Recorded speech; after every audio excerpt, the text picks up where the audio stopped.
It's a living, breathing thing, the Assumption Parish sinkhole. More than 200 days after it mysteriously began swallowing up the swamp, hundreds of residents are still under a mandatory evacuation order. As Katie Moore reports, the cavern that caused it is still collapsing, leaving Bayou residents wondering if there will ever be an end in sight. Bayou has always been a peaceful place. We could drop the boat right there and just take off to go fishing. It was just like a paradise. But now it feels downright empty.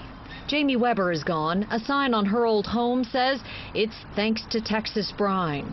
She had no idea that she was putting her mobile home on land on top of an underground salt dome, one full of caverns used to make brine or salt water, others used to store hazardous, potentially explosive gases. Geophysicists now say the western side of one of the brine caverns is collapsing, filling in from deep in the earth, causing the sinkhole at the surface to expand and contract. On October 25th, we moved out of our home. She and some of the 350 evacuated Bayou residents packed a joint legislative hearing in Baton Rouge in recent days looking for answers. Many of the ones they keep getting are conflicting and confusing, especially from the state and the company that once mined the collapsing salt cavern, Texas Brine. Senator, the cause of the sinkhole is the subject of pending litigation. At this point, I don't think it's proper to have any discussion about what the cause is and whether we accept what anyone has said regarding the cause of the sinkhole. The cavern collapse led to the sinkhole and created a path for the natural gas and the crude oil to come to the surface. That's Louisiana Department of Natural Resources Secretary Stephen Schutz. He slipped out a back door after the hearing without giving us the chance to ask him any questions. The sinkhole is constantly changing. It changes every time we go out there. Gary Hecox is an engineer consulting with DNR about what to do about the sinkhole. It's uncharted territory. The cavern was 3,400 feet deep, which is deeper than any known cavern failure impacting the surface in the international record. Meaning nowhere in the world has a brine cavern this large collapsed, and it's not finished yet. We still have 450 feet to fill. How long is it going to take to fill this up? At 1 foot per day, we're looking at an ongoing event that's still going to run over a year. Every time it shifts, recently installed seismic monitors pick up tremors like little earthquakes. When it does, big bubbles of natural gas, vegetation, and crude oil are released to the surface. They call it a burp.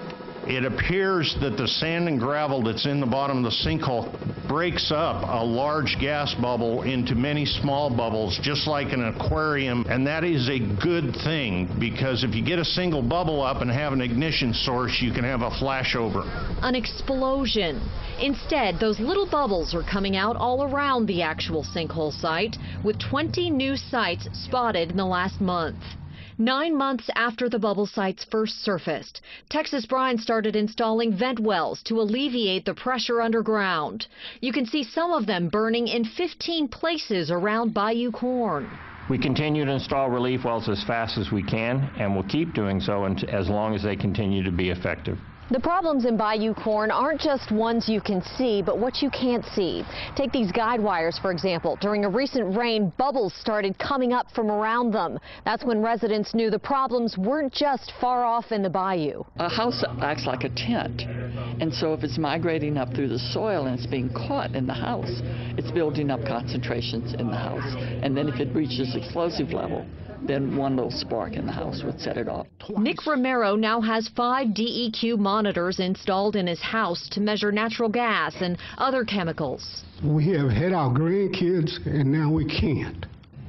I love to fish, and now I don't want to. They're struggling not just with the instability underground, but in their lives. Romero and some others haven't evacuated, but Weber did in October. Once they told us that they wanted to put monitors in our house, and that we'd have to live like, to me, like lab rats. There was no way for my kids to grow. And Weber says they feel forgotten, especially by Governor Bobby Jindal, who has yet to visit the sinkhole site or talk about it. He's promoting plants around the area, chemical plants, and he was in the area and he wouldn't, still to this day does not acknowledge it. In October and November, Jindal announced 2 chemical plant expansions a few miles from Bayou Corn, one in Geismar and one in Donaldsonville. But in 6 months, no visit to the sinkhole site. Where is he? Where is Jindal? You know, he's all over the United States, but he can't come 40 minutes south of Baton Rouge and visit. As these Environmental Action Network photos show, when the sinkhole first appeared, it was just 400 feet in diameter. So far, it's swallowed 9 acres. Scientists say the worst-case scenario is it could swallow 40 acres. Even if it does, many, like Weber, are now just hoping Texas brine will buy them out so they can move on. Katie Moore, Eyewitness News. Governor Jindal's press secretary released this statement in response to the question, why hasn't the governor visited Bayou Corn?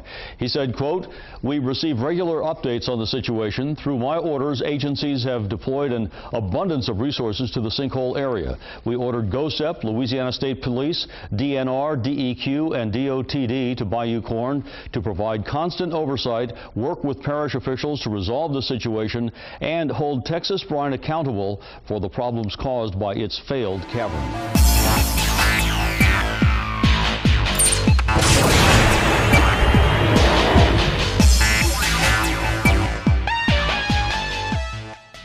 Meanwhile, the state is taking a closer look at what residents say are bubbles in Lake Penieur in Iberia Parish. The Departments of Natural Resources and Environmental Quality both took samples from the lake today to find out what might be causing those bubbles.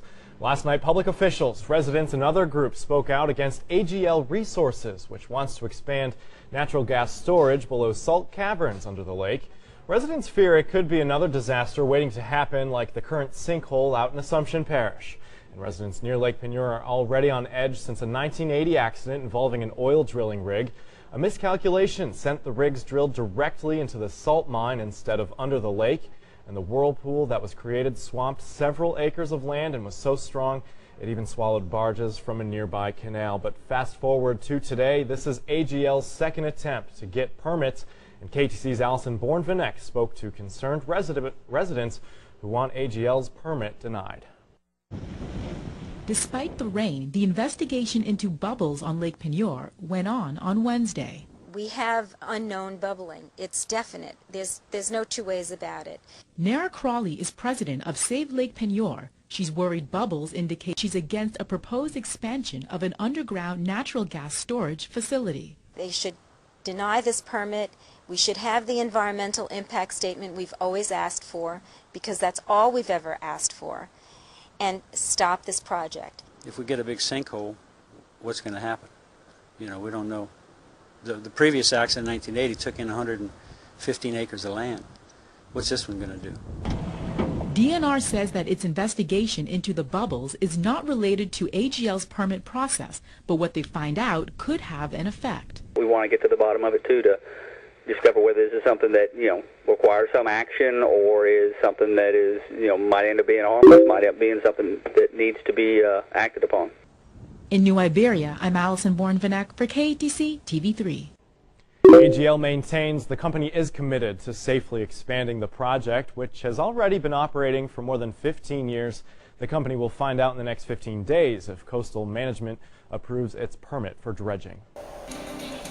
Hi, I'm Donna Britt. And I'm Andre Morrow. Tonight we've learned there are new concerns for the life-altering sinkhole in Assumption Parish. Something nearby is posing a threat. That threat is from a second salt cavern. Texas brine reps are trying to keep the calm, but for hundreds of beyond exasperated families, they're just not buying. Kelsey Davis reports. We need to complete the 3D seismic data collection and marry that image with the vertical seismic profiling data. It's called Geismar 1, and based on some of the data from seismic testing, the cavern could be dangerously close, within 200 feet of the salt dome wall, meaning potential trouble. This new information has posed the same concern that this cavern is close to the outer wall. Remember, it was the failure of that first cavern, Geismar 3, that scientists believe caused the now 8.5-acre-sized sinkhole near Bayou Corn. While Texas Brine and the parish wait for the final results of seismic testing, Cranch says crews are working to finish installing a total of 33 vent wells, and he says the first phase of the containment berm is complete. an impermeable, they call it a geomat, which will form a waterproof barrier on the inside of the containment berm. And, you know, we hope to have that work starting the middle of next week or probably the week after. Meanwhile, 350 people remain out of their homes under an evacuation order issued last August. Texas Brine has been paying the homeowner since August, but many now want to buy out. Now tomorrow, California-based environmental activist Erin Brockovich will be in Bayou Corn. She and a team of lawyers, as well as an expert who tests soil, will meet with residents affected by the sinkhole. Donna. Thank you very much.